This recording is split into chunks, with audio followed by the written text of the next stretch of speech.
Hi everyone, my name is Kristen Shepard and I'm the Director of International Education, and this is part of our Study Abroad 101 series, and it is a video on study abroad in your career. If you want to reach me, you can find me at studyabroad@maryvillecollege.edu. So let's get started. Before we do, make sure that you're connected to us on social media at MC Scots Abroad on both Facebook and Instagram. This is where we put most of our most up-to-date information on deadlines and voucher codes and coupons and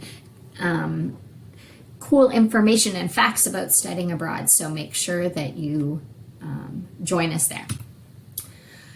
So if we're talking about study abroad in your career, you have a variety of types of education abroad programs to choose from. And which one fits you best depends on what your goals are.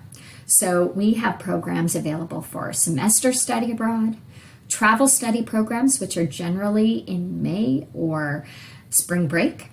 We have summer study abroad programs that are as short as 2 weeks and as long as 12 weeks.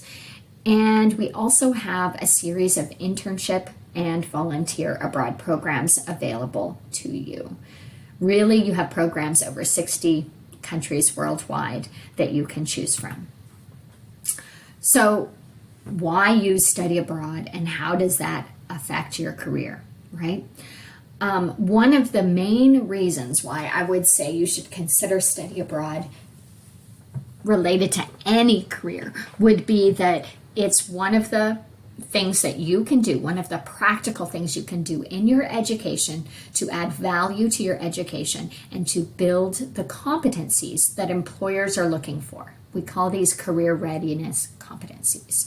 And the top 3, I would say, career skills that you develop in study abroad that relate to career competencies that employers are looking for are global and intercultural fluency, critical thinking and problem solving skills, and then oral and written communication.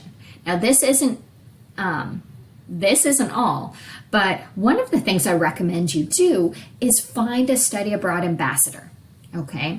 And ask them, what kind did you do? What kind of program did you do? Where did you go and what did you learn? And so study abroad ambassadors are going to be doing monthly presentations about their experiences in our Travel Tales series. So definitely ask that question. Get help in trying to figure this out for yourself. But let's talk about it a little bit more. Employers really are looking for the skills and attitudes and behaviors that study abroad students come back with. So it's not just me, right? These are headlines from recent news articles where you can find that employers really are valuing what you get out of study abroad. So these are the National Association of Colleges Employers 8 top career readiness skills that they're looking for in graduates. So you can see that the 3 that I highlighted were this critical thinking, communication, global fluency. But depending on what type of program you apply for, it might be a different skill that you're building. If you apply for one of our remote courses or virtual internships, it might be digital technology. If you are going on a travel study program, traveling with a group of your peers and a faculty member, it might be teamwork that you're building. And so there's lots of different ways within different types of programs that you can both target and then achieve these skills. Career management, applying for study abroad and scholarships, is a skill that mirrors what you have to do to apply for jobs and careers in the future. Did you know that 97% of study abroad students found employment within 12 months of graduation, compared to 49% who did not study abroad? Did you know that 90% of study abroad students who applied to grad school, got into their first or second choice school? Did you know higher starting salaries? That's how much more students who study abroad make than those college graduates who don't. These are great reasons to apply to an education abroad program. But here's the thing. This doesn't come through osmosis, right? You can't just go on one of these programs and hope that these things happen to you. So you have to be conscious of gaining these competencies. One of the things you want to do is set goals. What do you want to achieve? Then you have to reflect on your experience, figure out what you really did learn and how, and then be able to articulate that experience. Okay, so you have to look for opportunities to maximize your experience while you are abroad. So by setting goals for your time abroad, you set intention and direction for your experience. How does this fit within Maryville College, right? So if you want to learn more about using study abroad as your SPE, which is a conscious, practical way to do this, to have study abroad impact your career, then we've got another video on study abroad in your SPE, so check that out. But Maryville College really has several ways that you can use study abroad. You can use any education abroad program that's offered for credit as credit towards your degree, the 120 credits you need for graduation. If it's 6 weeks or longer, you can get your world cultures requirement taken care of. We call this the CD domain. And then, of course, your SPE. So, as you're thinking about how can I use study abroad to prepare me for my future career, you want to think about what that career is. How does it fit? Goals. What can you achieve in this program? Experience. What are the elements of your program that will help you achieve those goals? What type of experience do you hope to use to connect your goals? Really, what are your strategies? This experience piece is about the strategy for achieving those goals.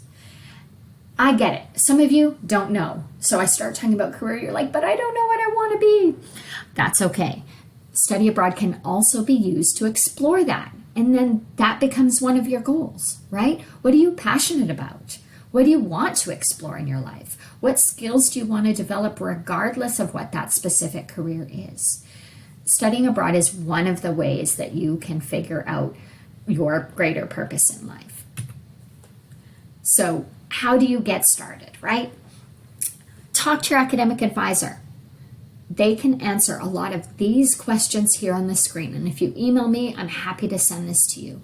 But they can help you plot out where does this fit into your degree plan.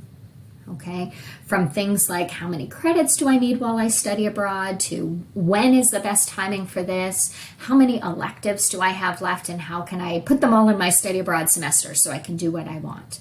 Are there prerequisites that I need for going abroad? All of that sort of thing. So talk with your advisor about these questions. Also, talk to the Career Center.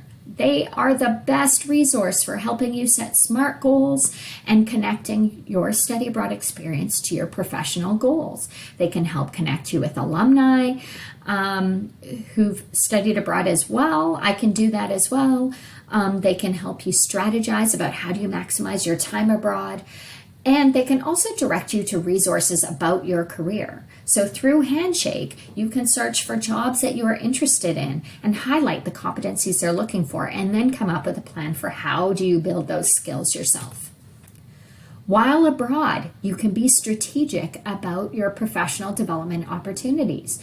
It is a chance to network with real contacts in the field and from the local community. Joining clubs and organizations on your host campus abroad, doing internships or service learning, visiting other grad schools. I can't tell you how many Maryville College students ended up in grad school abroad because they visited schools while they were studying abroad. Doing some of your thesis or senior study research while you're abroad. Using it as your SPE and achieving your professional goals. All of these are ways that you can add value to your program abroad. You need to know when to apply. So this year, our deadline for travel study programs is October 1st. If you want to study abroad next year, you're either going to apply in November for fall or full year programs, or April for spring programs next year. And then for this summer, you're going to want to apply by February 15th. Scholarships generally are the semester before you go. Okay, so if you're studying abroad in the spring or for travel study in May, you apply in October. And then students who are studying abroad in the summer and the fall, you apply by March 1st. Quick tip, don't wait till the semester before you go to start saving. Have any questions? Definitely scan my QR code to get access to more videos and reach out to me for more information. Have a great day.